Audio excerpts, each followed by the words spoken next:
Welcome to Physics Class 12th, Unit 3 Magnetism, Chapter 4 Magnetic Effect of Current, and this is the third video of this chapter. And topic of today's discussions are force on moving charge in uniform magnetic field, इसको Lorentz force भी कहते हैं, velocity selector, force on current carrying conductor kept in uniform magnetic field, force between two infinitely long parallel current carrying conductor kept in uniform magnetic field of each other, definition of 1 ampere, representation of field lines due to parallel current carrying conductor, torque experienced by current carrying coil, rectangular coil, kept in uniform magnetic field. इस chapter में हमें pictorial representation भी करना होगा, तो उसमें हमें दो चीज़ें याद रखनी है। जहाँ भी जिस भी डायग्राम में अगर हमें डॉट से कोई रिप्रेजेंटेशन मिलता है तो वो एंटी क्लॉकवाइज शो करेगा, आउटवर्ड करंट की डायरेक्शन होगी और वो नॉर्थ पोल के जैसे बिहेव करेगा।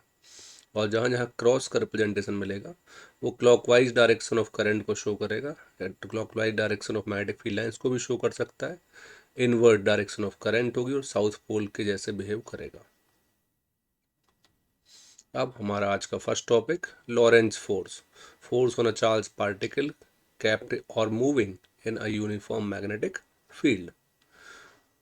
हमने एक मैग्नेटिक फील्ड मान लिया, यूनिफॉर्म मैग्नेटिक फील्ड, जहाँ पर फील्ड लाइंस पैरेलल और इक्विडिस्टेंट है, जिसमें एक चार्ज पार्टिकल क्यू लिया जो एक वेलोसिटी v से किसी एक एंगल थीटा बनाते हुए, ये angle between the direction of magnetic field and direction of velocity selector, velocity vector के बीच में है, मूव कर रहा है। तो इसके ऊपर जो फोर्स लगेगा, जो मैग्नेटिक फोर्स लगेगा उस चार्ज पार्टिकल पर, वो किस किस पे डिपेंड करेगा। तो सबसे पहले जो फोर्स लगेगा, magnetic force on a charge particle moving in uniform magnetic field with velocity v by making angle theta is F proportional to Q। जितना ज़्यादा चार्ज होगा उतने ज़्यादा फोर्स लगेगा। F प्रोपोर्शनल टू V, जितनी ज़्यादा वेलोसिटी होगी उतने ज़्यादा फोर्स लगेगा। F प्रोपोर्शनल टू B, जितना ज़्यादा मैग्नेटिक फील्ड होगा उतना ज़्यादा फोर्स लगेगा।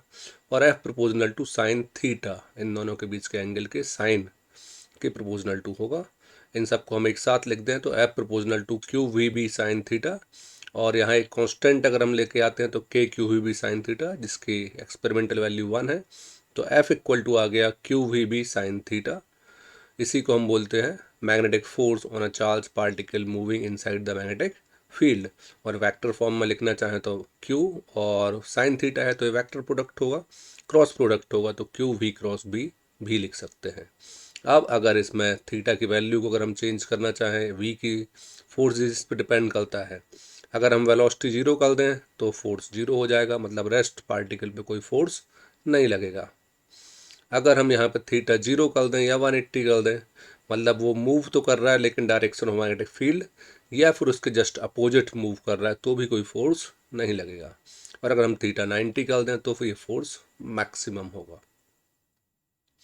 अब मैग्नेटिक फोर्स के साथ साथ एक और फोर्स जो यहाँ हमेशा लगेगा, क्योंकि चार्ज पार्टिकल है, that force is Q E, it is electric force, जो हमेशा रहेगा। तो टोटल फोर्स जो हो जाएगा इलेक्ट्रिक फोर्स और मैग्नेटिक फोर्स का कॉम्बिनेशन, इसी को हम लॉरेंज फोर्स बोलते हैं। So Lorentz force is equal to Q V B sine theta plus Q E, या फिर वेक्टर फॉर्म में लिख लें तो क्यू स्केलर क्वांटिटी है, बाहर आ जाएगी, vector E plus V cross B. Now यहाँ पे एक और टर्म याद रखनी है हमें, वेलोसिटी सेलेक्टर। तो यहाँ पे दो फोर्स है चार्ज पार्टिकल पे लग रहे हैं, अगर वो दोनों इक्वल हो जाए, दो फोर्स है, एक इलेक्ट्रिक फोर्स और मैग्नेटिक फोर्स, अगर ये दोनों फोर्स इक्वल हो जाए, मतलब Q V B sine theta is equal to Q E, और तो वी इज इक्वल टू आएगा E upon B sine theta, और क्यू से क्यू कट गया। और अगर हम यहाँ पर थीटा की वैल्यू मैक्सिमम के लिए 90 ले लें तो साइन 91 होता है, तो v is equal to E upon B, velocity equal to E upon B.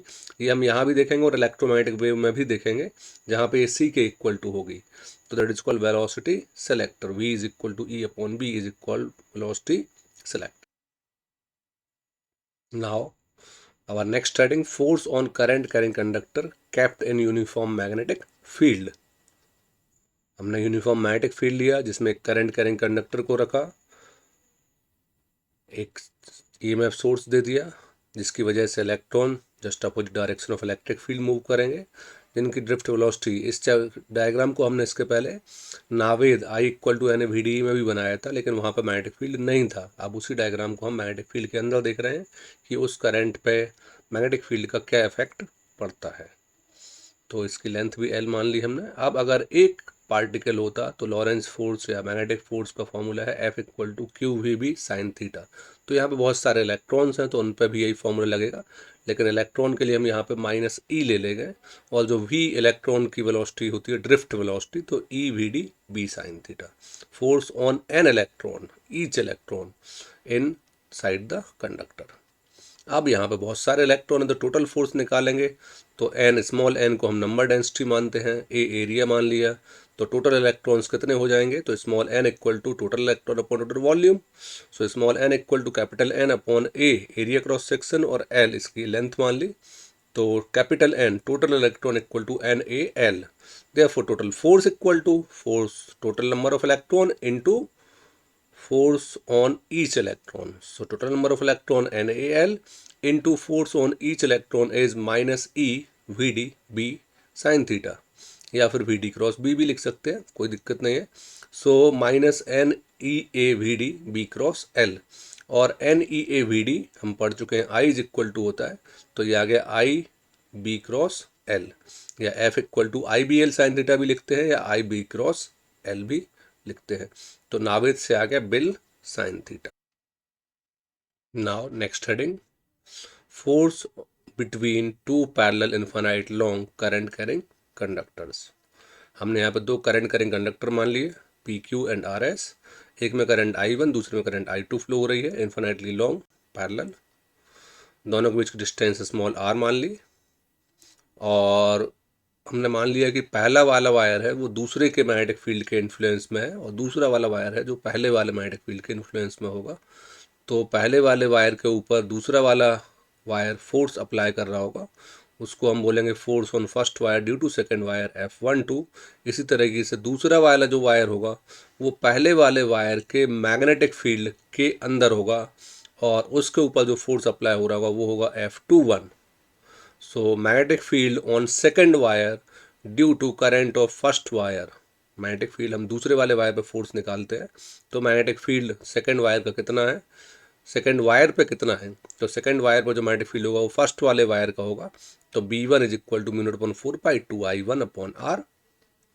और force acting on second wire due to first wire, तो सेकंड वायर पर जो फोर्स लग रहा होगा दैट इज F21 कितना होगा, μ/4π2I1/r।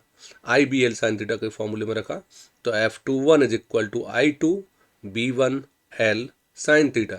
तो I2 की वैल्यू, B1 की value μ/4π2I1/r into I2 into L into sine theta. यहाँ दोनों परपेंडिकुलर हैं, फोर्स परपेंडिकुलर लग रहा है तो थीटा 90 हो गया, तो F21 इज इक्वल टू आ गया μ/4π2I1/I2/r, force on second wire due to magnetic field of first wire. ऐसे अगर हम force magnetic field on first wire निकालें due to current in first second wire, so B2 magnetic field B2 is equal to μ/4π2I2/r, और force on first wire due to second wire F12 is equal to μ/4π2I2/r into I1 into L into sine theta. IBL sine theta formula इसमें फिर से लगा दिया, theta 90 हो गया, तो F12 is equal to आ गया μ/4π2I1/I2/r इंटू L। इसका मतलब F12 और F21 दोनों सेम है, डायरेक्शन इक्वल एंड अपोजिट है, तो F12 equal to F21 equal to F equal to μ/4π2I1/I2/r into L, या फिर पर यूनिट लेंथ, क्योंकि इन्फाइनाइट लेंथ है तो F/L निकालना चाहेंगे, तो μ/4π2I1/I2/r न्यूटन पर मीटर। डेफिनेशन ऑफ 1 एम्पियर, इसके पहले हम देख चुके हैं फोर्स पर unit length on the conductor आया था, F/L इक्वल टू μ/4π2I1/I2/r। और अगर हम मान लें I1 equal to I2 equal to IU, मतलब दोनों वायर में सेम करंट फ्लो हो रही हो, R इक्वल टू 1 मीटर, मतलब दोनों वायर के बीच की डिस्टेंस 1 मीटर हो, और अगर हम करंट की अमाउंट कम करेंगे तो फोर्स कम आएगा, करंट की अमाउंट ज़्यादा करेंगे तो फोर्स ज़्यादा आएगा। अगर हम इतना करंट दोनों वायर में इक्वली फ्लो करें कि उन दोनों के बीच का फोर्स 2 × 10⁻⁷ न्यूटन पर मीटर आए, और अगर हम इसको फॉर्मूले में रख देंगे तो फिर आई स्क्वायर इक्वल टू 1 बचेगा, या I equal two plus minus 1। मतलब two parallel infinite length wire kept in vacuum apart 1 meter distance have same current in same direction such that they have attraction force per unit length of 2 into 10 to the power minus 7 Newton per meter. Then the current in each wire is called 1 ampere. दो wire parallel infinite length vacuum में रखे हुए हैं 1 metre distance पे, same current same direction और force पर unit length 2 into 10⁻⁷ Newton per meter. Now we will see that how they can attract or repel. If the current flow in same direction, we suppose that they attract. If current flow in opposite direction, then we suppose that they repel. सो ये हमने कैसे निकाला कि वो attract करेंगे और repel करेंगे। तो इसके लिए जो बेसिक प्रिंसिपल है that is Fleming right hand thumb rule. इसके लिए हम राइट हैंड थंब रूल लगाएंगे, इसको हम कर्ल रूल भी बोलते हैं। और कर्ल रूल बोलता है कि imagine to hold a current carrying conductor in your right hand such that imagine to hold a current carrying conductor in your right hand such that thumb shows the direction of current, then the wrapping of finger shows the direction of magnetic field या magnetic line of force। तो इसके लिए हम देखते हैं कि अगर हम मान लें कि एक करंट कैरिंग कंडक्टर है हमारे पास, और करंट कैरिंग कंडक्टर हमने यहाँ एक पेन को एक करंट कैरिंग कंडक्टर मान लिया, और इसको अगर हमने माना कि thumb show the direction of current, हमने इसकी टिप को डायरेक्शन ऑफ करंट मान लिया, तो द रैपिंग ऑफ फिंगर, यहाँ पे हमें wrapping of finger anti clockwise दिखाई दे रही है। The wrapping of fingers will give the direction of magnetic field. और नीचे की साइड देखेंगे तो उल्टा दिखाई देगा, हमें यहाँ रैपिंग ऑफ फिंगर क्लॉकवाइज दिखाई दे रही है। मतलब अपवर्ड और डाउनवर्ड डायरेक्शन दोनों में direction of magnetic field different है। इसके साथ साथ अगर हम देखेंगे कि इसके वायर के पेन के जिसकी टिप को हम डायरेक्शन ऑफ करंट माना है, अगर हम इसके लेफ्ट हैंड साइड इस साइड थंब की साइड देखेंगे तो यहाँ ये फिंगर्स अंदर की साइड जा रही हैं, ये फिंगर्स अंदर की साइड जा रही हैं, यहाँ भी दिखाई दे रहा है इनवर्ड है। तो इसके इस साइड इनवर्ड मैग्नेटिक फील्ड है, और इसके सेकंड साइड देखेंगे ये फिंगर्स बाहर की साइड निकल के आ रही हैं, ये फिंगर्स बाहर आ रही हैं, तो मतलब यहाँ मैग्नेटिक फील्ड आउटवर्ड है। तो इसके चारों रीजन में मैग्नेटिक फील्ड डिफरेंट डिफरेंट होगा। अगर हम देखें टिप, तो टिप पे डॉट, मतलब यहाँ पे डॉट मतलब north pole outward, clock anti clockwise, north pole के हमने एंटी क्लॉकवाइज भी बनाया था। और इसके जस्ट अपोजिट देखेंगे जहाँ पे मैग्नेटिक फील्ड इस साइड से जा रही थी तो यहाँ क्लॉकवाइज डायरेक्शन ऑफ करंट है। और अगर हम देखेंगे इसके लेफ्ट हैंड साइड, तो लेफ्ट हैंड साइड ये फील्ड लाइंस या फिंगर्स अंदर जा रही हैं, इनवर्ड है। और इसके राइट हैंड देखेंगे तो field lines outward magnetic field create कर रही हैं। तो हमारे पास जो डायग्राम बने हुए हैं इसमें अगर सेम डायरेक्शन में करंट है, तो सेम डायरेक्शन में करंट होने की वजह से जो एरो एंटी क्लॉकवाइज है, और दूसरे वाले में जो फील्ड लाइंस है एक में एंटी क्लॉकवाइज है दूसरे में क्लॉकवाइज है। और इसी को अगर हम दो parallel infinite current carrying conductor के केस में देखते हैं, अगर हम मान लेते हैं दोनों में सेम डायरेक्शन में करंट फ्लो हो रही है, और फिर यहाँ पे हम राइट हैंड थंब रूल लगाते हैं और दोनों में anti clockwise direction of current के हम लूप बना देते हैं, तो भी हम देखते हैं कि जो अंदर की साइड है दोनों, जहाँ रीजन दोनों में है, इसमें जो फील्ड लाइंस यहाँ पे जो फिंगर्स है ये इनवर्ड जा रहा है और यहाँ आउटवर्ड निकल रहा है। इनवर्ड जा रहा है मतलब ये क्रॉस की तरीके से शो किया जाएगा। सेकंड वाले वायर I2 में एक इस साइड वाला रीजन में जो थंब, ये जो एरो ये आउटवर्ड आ रहा है, मतलब ये डॉट के फॉर्म में शो होगा, और ये अपोजिट पोल है तो ये अट्रैक्ट करेंगे। और अगर हम दूसरे वायर में देखें कि जहाँ अपोजिट डायरेक्शन में करंट फ्लो हो रही है, अपोजिट डायरेक्शन में करंट फ्लो होने की वजह से पहले वाले वायर में तो हमने अपवर्ड ही मानी है, मतलब एंटी क्लॉकवाइज लूप ही बनेगा। दूसरे वाले में ऊपर से देखने पे हमें क्लॉकवाइज लूप दिखाई देगा। अब अगर हम देखते हैं कि अंदर की साइड जो वायर है, अंदर की साइड की जो पोर्शन है उसमें यहाँ पे एंटी क्लॉकवाइज होने की वजह से इनवर्ड जा रहा है, इनवर्ड जा रहा है मतलब ये क्रॉस के जैसे शो करेगा, साउथ पोल के जैसे बिहेव करेगा ये वाला मैग्नेटिक फील्ड। और दूसरे वाले वायर का जो मैग्नेटिक फील्ड है, क्योंकि यहाँ पे हमने क्लॉकवाइज बनाया है, तो क्लॉकवाइज बनाने की वजह से ये भी इन्वर्ट जा रहा है, और इन्वर्ट जा रहा है तो फिर ये क्रॉस मतलब साउथ पोल के जैसे बिहेव करेगा। तो जब दोनों साउथ पोल हैं तो फिर ये रिपेल करेंगे, तो मतलब अपोजिट डायरेक्शन में होंगे तो फिर ये repel. Now next heading, torque experienced by current loop. यहाँ पर हमने रेक्टेंगुलर शेप ले ली है, कैप्टन यूनिफॉर्म मैग्नेटिक फील्ड। यहाँ हमने एक रेक्टेंगुलर कॉइल ले ली PQRS, जिसकी लेंथ L, ब्रेथ B, इसको हमने uniform magnetic field capital B में रख दिया है, और इसका मैग्नेटिक फील्ड और करंट लूप से इसकी लाइन एंगल थीटा बन रहा है। और करंट की डायरेक्शन हमने यहाँ क्लॉकवाइज मान लिया। और अब इसकी वजह से, क्योंकि ये मैग्नेटिक फील्ड में रखा है, एक कॉइल है PQRS, हम इसको मान सकते हैं कि ये 4 डिफरेंट करंट कैरिंग कंडक्टर हैं। 4 आर्म मान सकते हैं हम इस कॉइल की, PQ, QR, RS और SP। तो इन चारों आर्म में डिफरेंट डिफरेंट फोर्स, या देखेंगे कैसे फोर्स लगते हैं, लगने चाहिए। तो आर्म PQ पे हमने F1 फोर्स मान लिया, आर्म RS पे F2, आर्म SP पे F3 और आर्म QR पे F4 फोर्स मान लिया। तो जो लॉरेंस फोर्स का फॉर्मूला था, force on the current carrying conductor kept in uniform magnetic field, so F1 is equal to IBL sine theta. और यहाँ पे दोनों के बीच में I का जो लेंथ कंडक्टर है और मैग्नेटिक फील्ड के बीच में जो एंगल है that is 90। So F1 equal to IBL आ गया। और अगर हम इसको फिर से इसको, अब यहाँ पे डायरेक्शन ऑफ फोर्स के लिए हम फ्लेमिंग लेफ्ट हैंड रूल लगाएंगे, मोशन चेक करना है तो फ्लेमिंग लेफ्ट हैंड रूल में इसकी डायरेक्शंस अपवर्ड आएगी। तो F1 इक्वल टू IBL। ऐसे ही हम इसके जस्ट अपोजिट जो आर्म है RS उसमें निकालेंगे तो F2 equal to IBL sine theta. यहाँ भी थीटा 90 है तो F2 इक्वल टू IBL, ये वर्टिकली डाउनवर्ड आएगा क्योंकि यहाँ पे डायरेक्शन PQ के अपोजिट है। नाउ आर्म PS पे फोर्स, तो F3 इक्वल टू IBL, लेकिन यहाँ लेंथ स्मॉल b है तो IBB साइन थीटा।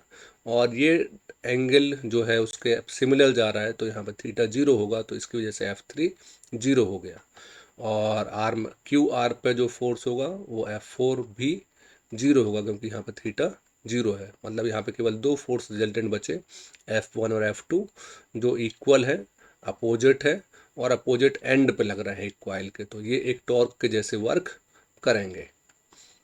तो हमने फिर से उसी कॉइल का एक और डायग्राम बना कर देखा है, सिमिलर डायग्राम, वही कॉइल है, एंगल थीटा बन रहा है यहाँ पे, P ब्रेथ है। अब हमने उसका क्रॉस सेक्शनल डायग्राम बनाया, उसको वर्टिकली ऊपर से देख रहे हैं तो उसमें एक फोर्स डाउनवर्ड जा रहा है और एक फोर्स अपवर्ड जा रहा है उस कॉइल को घुमाने के लिए।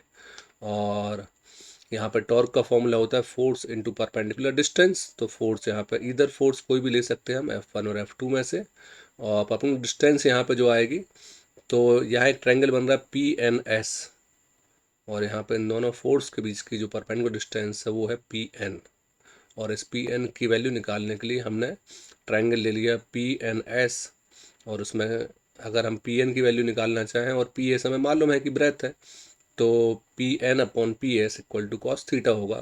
तो PN equal to small b cos theta, और इसकी वैल्यू हम यहाँ रखेंगे टाउ इक्वल टू, F की वैल्यू IBL थी इंटू B कॉस थीटा, और यहाँ पे IBL में से L इंटू स्मॉल b को एरिया भी लिख सकते हैं, एरिया ऑफ कॉयल है, तो tau equal to IBA cos theta. अगर कॉइल में n नंबर ऑफ टर्न्स होंगे तो NIBA कॉस थीटा। अब यहाँ पे हम देखते हैं कि थीटा जो है, थीटा एंगल है मैग्नेटिक फील्ड और जिस वायर में करंट फ्लो हो रही थी उसके बीच में। और अगर हम माने कि एक और डायरेक्शन, क्योंकि एरिया की डायरेक्शन हमेशा, एक कॉइल है जिसका एरिया, एरिया वेक्टर हमेशा परपेंडिकुलर होता है उस कॉइल के, तो यहाँ पे हमने n कैप एरिया वेक्टर माना है, तो एरिया वेक्टर और मैग्नेटिक फील्ड के बीच में फाई एंगल मान लिया हमने। जो थीटा एंगल था वो मैग्नेटिक फील्ड और कॉइल के बीच में था, लेकिन एरिया वेक्टर हमेशा परपेंडिकुलर होता है कॉइल के, तो एरिया वेक्टर और मैग्नेटिक फील्ड के बीच का एंगल अगर हमने फाई मान लिया तो फाई प्लस थीटा 90 होना चाहिए। तो theta equal to 90 minus five हो जाएगा, और अगर हम यहाँ पे कॉस 90 माइनस फाइव रखते हैं तो cos 90 minus five sine five हो जाएगा। तो यहाँ पे जो फॉर्मूला बनेगा that is NIBA sine five, क्योंकि टॉर्क स्केलर क्वांटिटी नहीं है, वेक्टर क्वांटिटी है। तो जो एंगल था वो एरिया और मैग्नेटिक फील्ड के बीच में था, तो एरिया की जो डायरेक्शन होती है वो परपेंडिकुलर होती है हमेशा। तो tau is equal to NIBA sine theta आ गया। अब यहाँ पे अगर हम इसको वेक्टर फॉर्म में लिखना चाहें तो एक यूनिट वेक्टर लगा देंगे n कैप, और टाउ इक्वल टू NI, और जो यहाँ पे वेक्टर क्वांटिटी है A क्रॉस B या B क्रॉस A, डायरेक्शंस के हिसाब से हम निकाल सकते हैं। और यहाँ पे फिर NIA को हम M भी लिखते हैं, मैग्नेटिक मोमेंट, तो यहाँ पे जो फॉर्मूला आया M cross B tau is equal to, और अगर आप इसको कंपेयर करना चाहो तो tau equal to P cross E भी आप निकाल चुके हो dipole kept in uniform electric field वाले में। तो यहाँ पे टाउ इज इक्वल टू आ गया M cross B, M equal to NIA, that is called magnetic moment of coil. अगर फाई 0 होगा तो टॉर्क 0 होगा, अगर फाई 90 होगा तो टॉर्क मैक्सिमम होगा। हमने बोला था जहाँ पे भी डॉट यूज़ करेंगे उसको नॉर्थ पोल के जैसे वर्क करेंगे, और जहाँ पे भी क्रॉस बनाएंगे तो ये दो डायग्राम भी आपको आगे मिलेंगे। डॉट जहाँ पे रिप्रेजेंटेशन होगा वो नॉर्थ पोल के लिए होगा, और जो क्रॉस होगा वो साउथ पोल के लिए होगा। Thank you.